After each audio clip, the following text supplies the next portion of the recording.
What's up, guys? Jake Whitaker, Bassmaster Elite Series Pro, and we finally made it home after we just finished up our first event down on the St. Johns River, where we ended up finishing 5th. Great start to the year, great start to the 2020 season. Always good to get out on the right foot, and got some great points. Like I said, 5th place. Had a lot of fun, caught some big fish.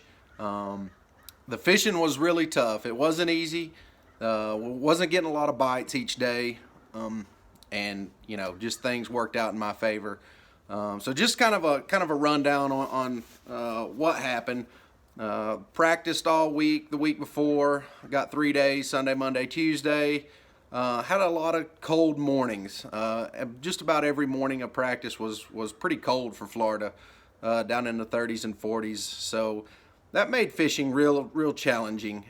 It would warm up pretty nice during the days, but those cold mornings really pushed those Florida fish back, and that showed a lot during the tournament. But gosh, practice was a struggle for me. I didn't get on much the first few days, having just a few bites a day. And then the third day of practice, I actually did end up getting 6 or 7 bites, on some docks, main lake stuff. But actually none of that panned out for me during the tournament. But so the first day of the tournament was supposed to be Thursday, and I'm sure you guys already know that got canceled due to high winds and a front coming through. The next day got canceled. Friday got canceled due to the same deal. So that pushed us back to a start day of Saturday. And that being 3 days, we had an off day after the last day of practice. So that was 3 days of not fishing and not being on the river. So a lot of time there for things to change, and stuff was definitely changing. We had warm days during the off days and things like that. But just a lot of different things changing. Well, when the first day of the tournament rolled around, I basically had nothing to go to besides what I had found the third day of practice, and that was those main lake docks. And I went to that, started on some stuff, and guys, I never had a bite. I never had a bite till probably 11 o'clock, 11:30, when I decided to switch things up. And the reason why I wasn't getting those bites, those docks that I were fishing on the main lake were already shallow. They were already 2 feet deep, as an average. And for whatever reason, whether it was the front or the full moon that we had, held a lot of that water back, and pushed a lot of water out of the system. So those 2-foot docks turned into 6 inches docks. Water that was only 6 inches deep under those docks, and that completely ruined that. And like I said, at 11 o'clock, 11:30, I had 0 fish. Decided to make a move. Went into as an area that I hadn't even practiced in. Just I had saw, and I went in there on a limb and started fishing. And that's when I picked this little dude up right here. That's a Bassmaster sassy stick. Started pitching it around the docks, seawalls, whatever it was, and just started fishing. And from 12 o'clock on the first day till about 1:30, I caught 16 pounds, every one of them on this bait right here. In fact, I weighed in every fish that I caught this tournament on this bait, rigging it wacky style. And gosh, man, just like I say, still wasn't getting many bites. I think the first day I had 7 bites, caught twice. The second day, Sunday, I had 5 bites. But you guys saw, if you guys watched on Bass Live, caught one really good one to start the day. Lost a giant. That's going to haunt me for a little while. But then ended up catching a 7-pound, 2-ounce bass on that Bassmaster sassy stick. That really saved my day, and ended up catching 3 more just keeper fish that afternoon to round out my limit, and that had me in 3rd place going into the last day. So I had a shot, but the third day was really a struggle. Nobody really caught them good. Cliff, probably caught, he had the biggest bag of the day, 16 pounds, Cliff Prince. That was an awesome bag on the final day. It was a struggle, and I really think it was because of that lack of water that was in the system.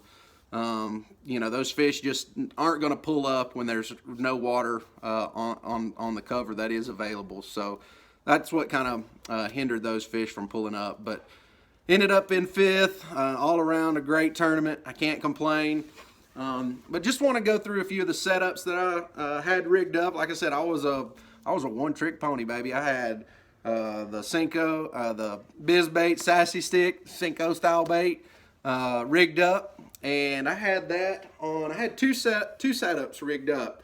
The first is a mainstay for me. You guys have heard me talk about it so much. It's something that I love to throw. It's the ALX Icos Soul 7. It's 7-foot medium action rod. You guys have heard me talk about it. This is probably my favorite wacky rigging rod. Man, it's just a great setup. You can do tons of things with this rod. But the wacky rigging is definitely one of my favorites.